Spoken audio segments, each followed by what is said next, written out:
All right, we got 2 greens. We can start. Hello, everyone.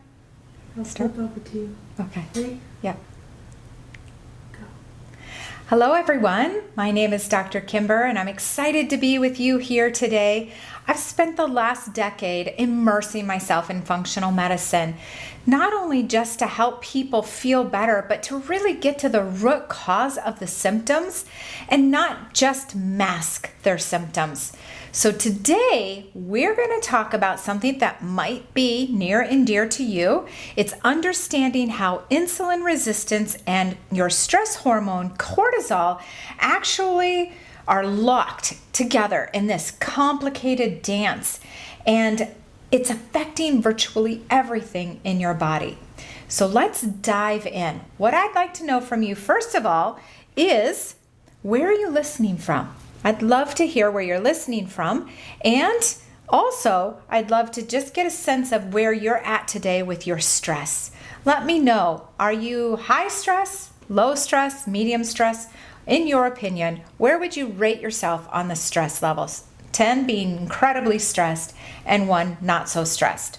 All right, so what are we talking about? We're talking about things today like energy level, stubborn weight gain, mood swings, and even things like your long-term health. That all falls into play with what we're going to talk about today when it comes to insulin resistance and cortisol and how they work together. So, what exactly is insulin? Well, think of your insulin essentially like a doorman. And when you eat something, especially carbs or sugar, your blood sugar is going to rise, and your pancreas then releases insulin. This insulin's job is basically to knock down or to knock on the door of your muscle and your fat and your liver and say, hey, let me in. I've got some glucose here so that we can store up this insulin for use for later, for energy and things like that. In a perfect world, these doors are going to swing right open, and it's going to allow glucose to enter, and your blood sugar is going to return to normal, and it's a beautiful system, right? But here's where things can go kind of sideways, and we can have problems, and where many of you might be sitting today. Insulin resistance happens when those cell doors start sticking and the receptors are not responding well. So insulin is knocking on that cell door, but the cells aren't responding. And it's like they've got earbuds in, but they can't hear the knock on the door. Okay, so what happens? Well, then the body is going to pump out more insulin so that it can knock louder and louder. And for a while, this works. And this is what we call, it's a high insulin levels. But your pancreas in this case is working overtime. And eventually the pancreas can't keep up, and that's where prediabetes or type 2 diabetes comes in. All right, so how do you know if this might be happening to your body? Well, you look for signs, things like that 3 p.m. energy crash where you need a cup of coffee or you need some sugar to help get you through the afternoon. Brain fog. Brain fog makes you so bad that you feel like you're thinking through mud. That's never a fun place to be in. Stubborn weight gain, especially around the middle or the belly. That's a really good indicator that it could be insulin resistant related. Other things like feeling hungry right after a full meal can also be that. Tingling feet and hands can also be an indicator that you've got an insulin resistance issue going on. Even just being sick more often. It's like you're the one that gets sick all the time at the office or within the family. That can also be an indicator that you have some insulin imbalance, some insulin resistance going on. You can be especially at risk if you have extra weight that you are carrying around. If you spend most of your day sitting, that can really cause you to be more at risk for developing insulin resistance. Maybe you have some family members with diabetes and it runs in your family. So you're struggling with sleep, you have chronic stress. These are all really strong situations where you might become more insulin resistant than another person. Okay, so if this sounds familiar to you, then drop a yes in the comments and let me know that you're nodding right along with me as we're talking. All right, so let's now talk about the stress hormone cortisol. Cortisol gets a really bad rap, but it's actually really trying to protect you. It's released by your adrenal glands as your fight or flight response.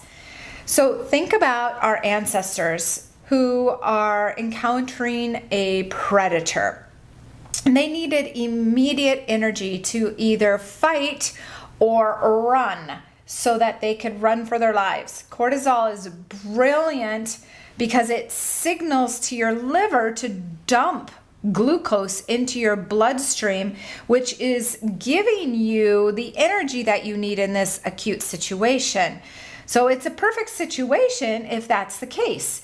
The problem comes when we, in our modern day stress situations, have deadlines to meet, there's traffic jams, there's relationship conflict, financial worries. Those are all stress situations that trigger this glucose to be dumped from the liver into the bloodstream and to raise our glucose levels in our bloodstream. That's a problem because we can find that we're living under higher blood glucose levels more often, and that makes our cells less sensitive to the insulin. And so now we've got high blood sugar from the cortisol release. We've got cells that are not responding well to insulin. We've got our pancreas that is pumping out more insulin to compensate. We both have high cortisol and high insulin promoting fat storage. That belly fat is getting more and more. It's getting harder and harder to lose that weight. And then you've got both of these hormones promoting inflammation throughout the body, right? So it's a vicious cycle. The stress triggers the cortisol raises the blood sugar, the insulin can't effectively clear that sugar, and your body produces more insulin. And you get more insulin resistant, you feel more tired and moody, you're gaining more weight, and you have more stress, and the cycle continues. All right, so it sounds terrible. It sounds like a no-win situation, like you can't get out of it. But I'm curious. In the comments, let me know what your stressful situation, maybe your top 3 sources of stress right now are. Understanding your personal stress is the first step in addressing the cycle, in breaking this cycle. So think about that. What is your stressful situations right now? What is your stress right now? Understanding that will help you to break that cycle. All right, how do we fix this? I know that it sounds like it's impossible. And some of you are maybe saying to me, I don't even know what stress I'm under, but I have all the other symptoms. So what do we do? Well, the first thing we're going to do is we're going to take a look at food, because your food is a huge piece of this whole situation. But it doesn't have to be complicated. So let's just go down the list and let's really think about our food. First of all, one of the areas to focus on with your food is your foods that don't spike your blood sugar. So think of the low glycemic foods that are below 55 on the range. So obviously anything made with your white flour, your white sugar, those are all going to be above that 55. So you want to stay away from those. Anything that is, that has a very sugary content. So for instance, a banana. A ripe banana is going to be on the higher end of that low glycemic scale, whereas a green banana is going to be on the lower end. So eat the green banana before you eat the ripe banana. Okay, so that is one way. Really be focused on the foods that are going to spike your blood sugar and use that low glycemic index range to help you out with that. Another way is to combine protein, fiber, and healthy fats together, because this trio actually slows down the glucose absorption dramatically.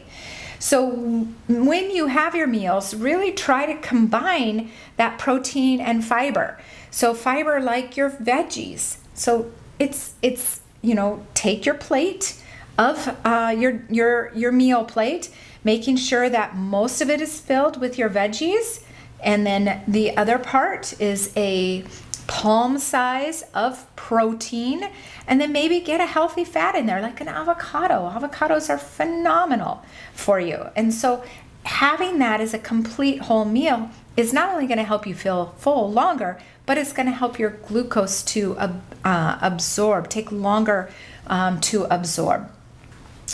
The other thing is to give your body a break in between meals. And I'm talking like 3 to 4 hours in between your meals, because that actually helps your insulin levels to drop. Instead of just constantly having a slow drip of food going, which keeps those insulin levels up at a steady rate. So give yourself some 3 to 4 hours of not eating anything in there. And for some of you, even intermittent fasting is a good idea. Now, not for everybody, but for some of you, it is a good idea. Start your day strong with 25 to 50 grams of protein. Right away, this in the morning, this sets your blood sugar tone up to be really strong and stable for the entire day. So bringing in that, 25, 30 grams of protein right away in the morning is really a great way to start off your day. Then load up, go back to your plate, think of your meal plate, and load up on your mineral-rich foods like magnesium. Dark leafy greens are phenomenal to build up that magnesium inside. I already mentioned avocados. They're fantastic. Pumpkin seeds. Pumpkin seeds are great not only for magnesium, but also zinc. Your body needs these minerals. Maybe you're going to choose to have grass-fed beef for dinner. That is phenomenal to boost up that zinc as well in your body.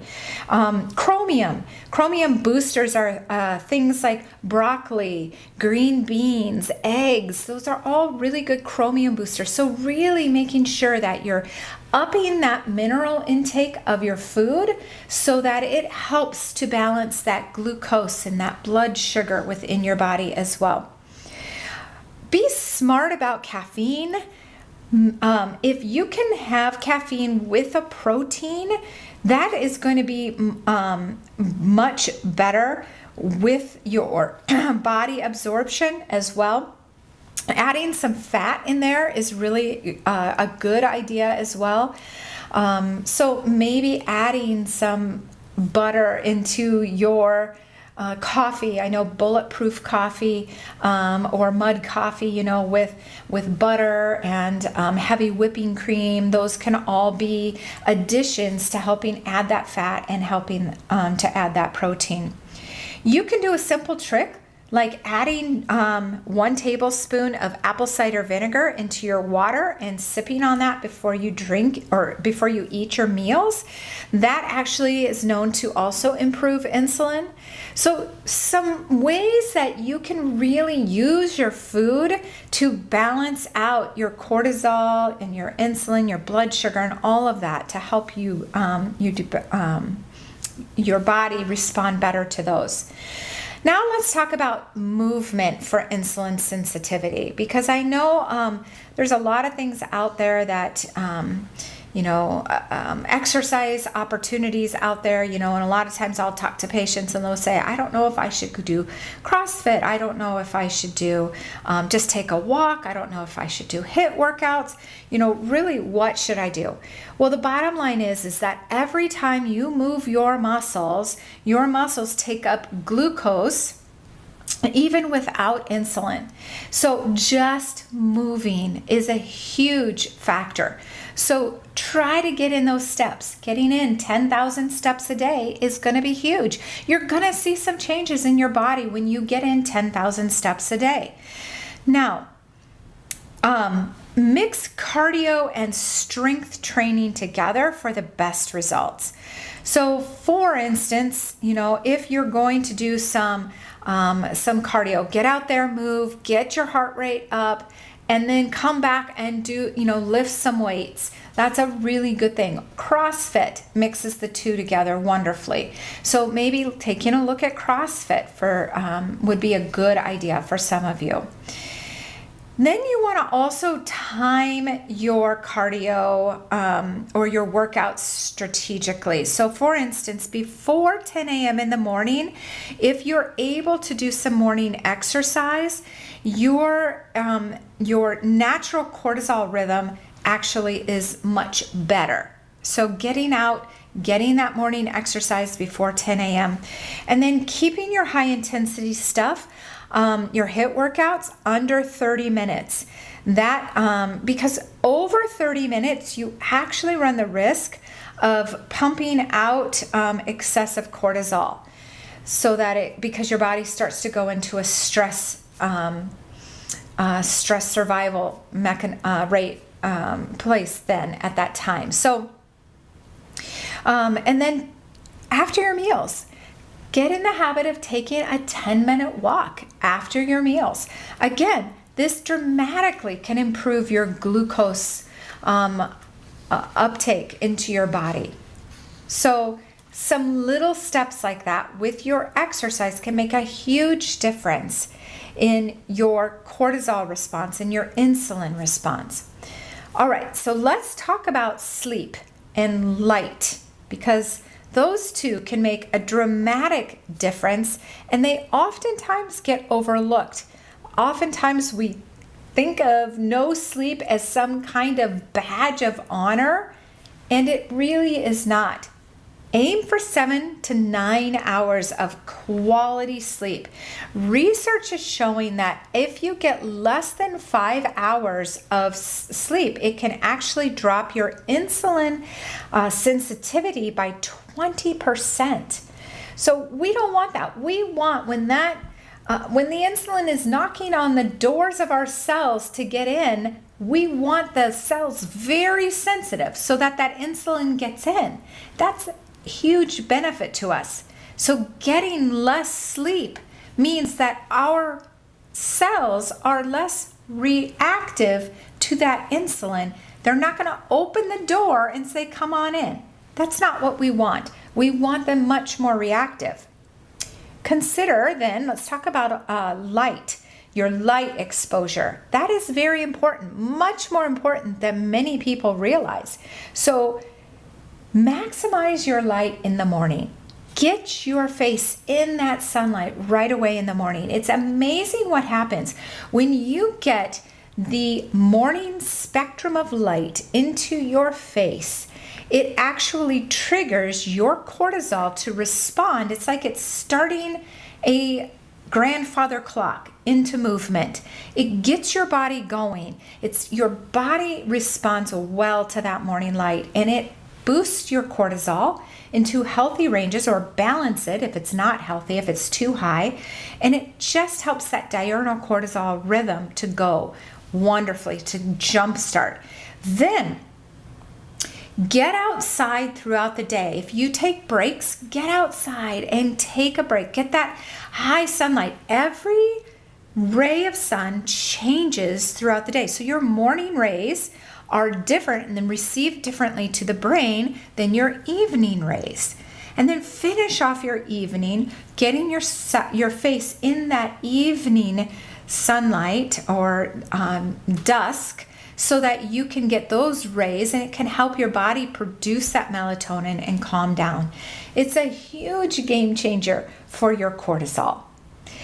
Also, consider wearing blue blocking glasses in the evening. Like 5 o'clock is the evening time. That's when the time we switch over and we want to start preparing our body for evening. That's when you will want to wear those blue blocking glasses, so that you are able to start to transition. Your body's able to start to transition in the evening. Switch to amber and red lights in the evening as well. Try to not turn on your overhead lights. Try to not turn on your white bright lights. Put those red lights on. I know I have a couple in my house. My family teases me, but I really do believe that they also benefit from it. And then make your bedroom as dark as possible. Going back to that sleep a little bit, you really want to have as dark as possible of a bedroom, so that your body just can relax. It knows that it's time to sleep. Sleep makes a huge difference, my friends. If you're struggling with some of that belly fat and you are thinking maybe my cortisol is off, I can't calm down my body, I'm stressed, my insulin is high, get your sleep. Sleep is a huge factor and it makes a dramatic difference quite quickly. All right, stress. Let's talk about stress. There are some non-negotiables that we need to deal with when it comes to the cortisol-insulin connection, and that is stress. I know some of you are like, I live on stress. It kind of is an addiction, a stress addiction, but it's not healthy for you, and it can ultimately make you very sick and even kill you in the long run. I hate to say that, but it can if you don't get a handle on it. So what can we do? Well, my favorite is is a box breathing method. It's my go-to stress reset. And what it is basically you inhale in through your nose for 4 counts, you hold that breath for 4 counts, and then you exhale through your mouth for 4 counts. And but just holding that empty breath for 4 counts then, and then you repeat. And you just do maybe a few minutes of this, working yourself up to 5 or 10 minutes. But at night, when I feel like the lights are off, I lay my head down, all of a sudden I can feel my stress kind of kick in, and I can start having these rapid fire thoughts of what I got done, what I didn't get done, what I need to do, all of those types of things. As soon as I go into that box breathing, I am immediately able to just feel my entire system calm down.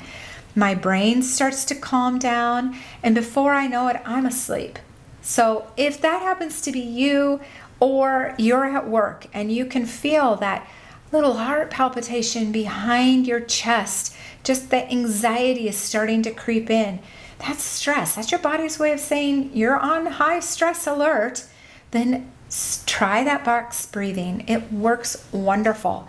It's that taking that 4 deep breath in your nose for 4 counts, hold it for 4 counts, exhale for 4 counts, pause without an empty breath for 4 counts, and then repeat. And do that over and over again. The other thing that works really well is tapping. So if you can just tap on your chest, and sometimes you do that and you combine that with that box counting, that breath counting, and then start tapping just like this. It really can reset that whole nervous system, that vagus nervous system, and really you'll feel the benefit right away. It can really calm you down quickly. And then If you're a little bit more daring, another way that you can, if you're really feeling stressed, under a high amount of stress, just can't seem to calm down, sit on your floor or lay down on your floor with your butt against the wall. It would be kind of like this. And then put your feet up against the wall, up high against the wall, so you're in an L-shaped position. Your body is laying flat on the floor, your butt is up against the wall, your feet are straight up against the wall. That actually helps to reset your nervous system as well. It's fantastic for that. So some little tips there to help you to manage your stress a little bit better as you're going through your day and your life, and hopefully getting that stress under control. Don't think you're wearing a badge with it. Let it go. All right, so remember, breaking that insulin cortisol cycle is possible. There is hope for you. It requires, though, addressing both pieces of the puzzle, the insulin and the cortisol. So start small. Maybe just this week, focus on protein at breakfast and a post-meal walk this week.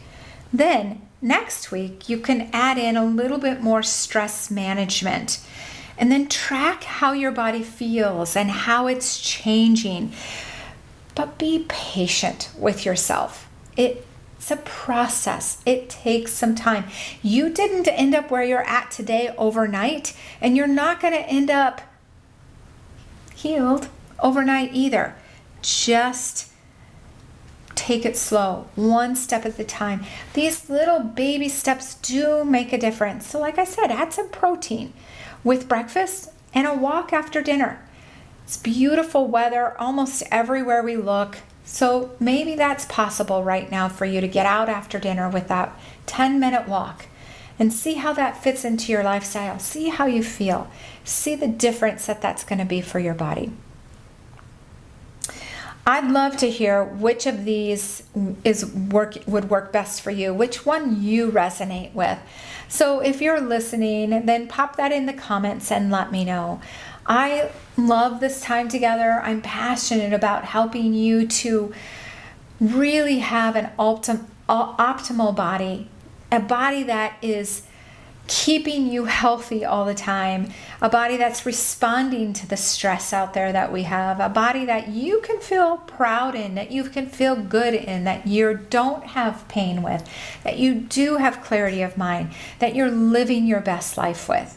And I love being able to give you ideas naturally and help you to understand what's going on the inside so that maybe you can wrap your head around it and make it a lifestyle change.